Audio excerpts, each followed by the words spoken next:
Welcome back to Programming Concept in Python. Today we are looking at types, simple namespace.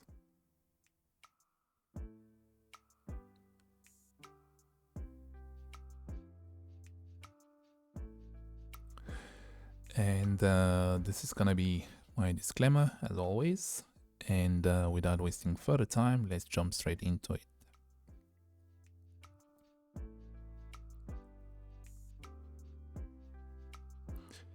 All right, so short README file. Simple namespace is just a lightweight object wrapper, and this is a cool way to kind of use .access to your data without having to pull some heavy duty additional package to your existing code. Good thing is that it's inbuilt, so meaning it comes with Python. There's nothing else you need to install. You can use it straight from the Python inbuilt built-in libraries.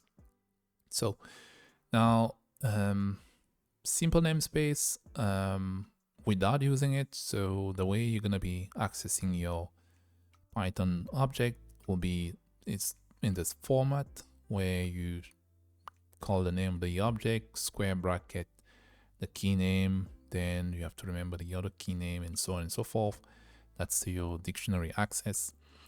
Versus when using a simple namespace, you just using a dotted approach, attribute access, so object.user.name, and that's just the beauty of it. And there are many examples and use cases where you can use this. The few that I came across while searching the internet and even using it sometimes personally is through prototyping, JSON responses, or you just want a cleaner code. So that's totally depending on your use case. You may find this handy or not necessary at all. So let's jump straight into the code. So this is the layout for today's lesson. As you can see, I'm just doing some basic imports.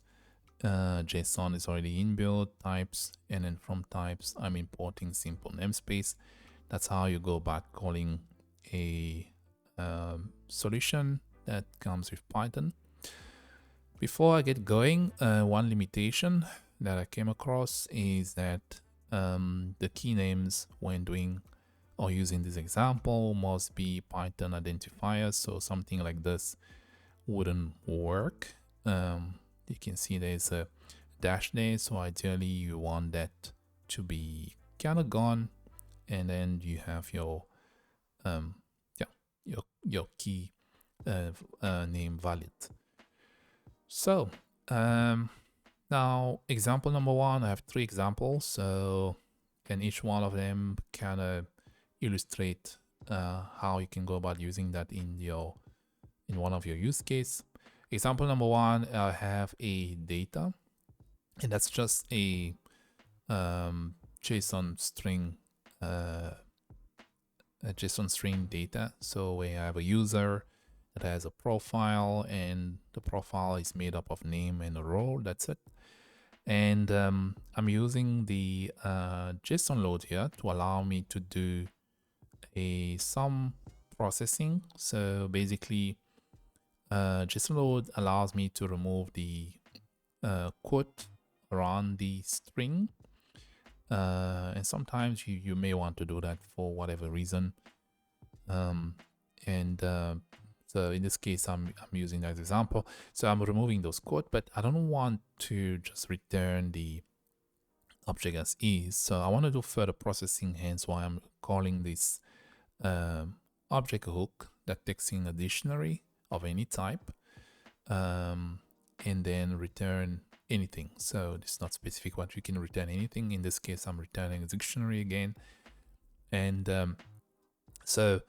but before I return the dictionary to my variable ns, short for namespace, I'm doing further processing here. As you can see, I'm calling a lambda, which is short for something like this, a def. I'm calling a lambda, and the lambda has a parameter here, as you can see, and that parameter represents the data that's been processed by the JSON.loads, so it's ready. And I want to use simple namespace to basically do that processing for me and convert it into a dot access object. So that's what's happening here. So think of it as this small function here. So, but in one line. Awesome, right? So now that I have my namespace, it's just a matter now of just accessing them like I would. So in this case, I have so let's clear this one here. And I have namespace dot, for example, what I want is the user. So I'll say user, and the user dot, what else we need here? The first one is name. So that's basically what I want. So wait, it's gonna be profile first. Profile and dot name. Yes, something you notice is that it does not give you a suggestion. It would be cool if you had such to just automatically get the namespace or NS suggesting the available key field that you can access. That would be cool. Probably there is a way of doing that, so but I did not explore that. So now if I go ahead and run my code, I should have to expect a response, as we can see of Alex and admin. Now moving a bit forward, we're gonna look at how we can actually use some existing inbuilt solutions, also built-in solutions, sorry. So here I'm using a get attribute that takes 3 parameters: the object that I want to process, as well as the name of the parameter that I'm looking for, or the attribute, and then default is set to none. So now what I'm doing here, I'm passing namespace, which I already built early on, and I'm looking for an attribute that I know doesn't exist. And if that doesn't exist, I want the default value to be none instead of throwing a random error. So that's what I'm basically doing here. So I'm gonna go ahead and comment this out, and we're gonna run our code one more time. And as you can see, it's returning none because within our object earlier on, there is no value of API URL.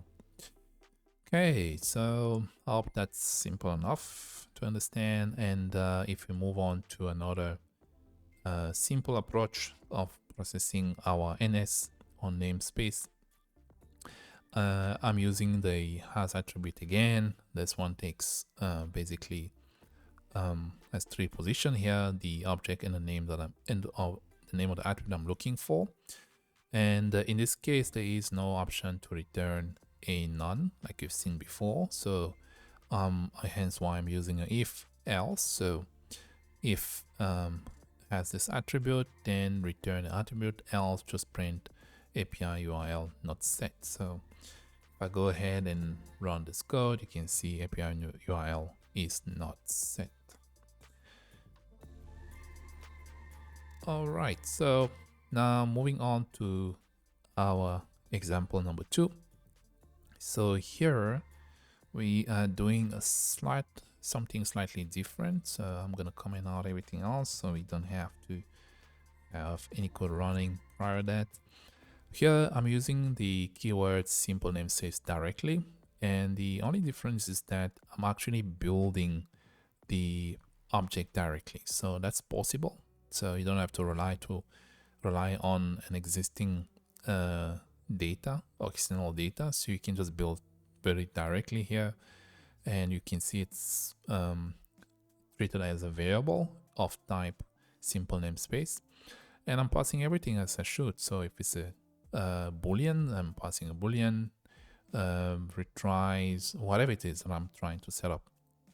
And in this case, I'm just printing URL and this is what should come up. So one thing I want to test again to see if this time around it's gonna give us some suggestions. So, and if we have, for example, API, no, it doesn't. So I guess that's probably one of the limitations where it would have been cool if we could have the name of the attribute being suggested and instead of having to search for it. So sadly, so if we run that, as you probably guessed, we're getting apiexample.com coming out. And then our last example, which is a build up on what on example number 2. Here we're doing some mutations, some changes. And here we are basically adding a new attribute. So, and then we're setting that value to true. And we're using the vars Python solution here, which allows us to print all the value of this config, whatever it's within that, and display that on our screen for ourselves. So now if I run that one more time, you can see I'm getting the full list of items that is stored within the config config object, Python object. So our namespace is then accessible this way. So that's a cool thing to have and to be able to implement. One more thing I want to try is to see if we can change, for example, the debug to something negative in the process. So I'm going to copy that, paste that in there, and we're going to change this to debug to see, and set the value to false. So let's see if that changes. Initially it's set to true. Once the code runs, remember Python runs from top to bottom. So once that's been run, we should get a value of false for our debug. So let's run that, and debug is false. Yeah, you can change it on the way. So that's a cool thing to know. And this brings us to the end of our tutorial for today. I hope that you've learned something new. Until next time, keep well. Bye bye.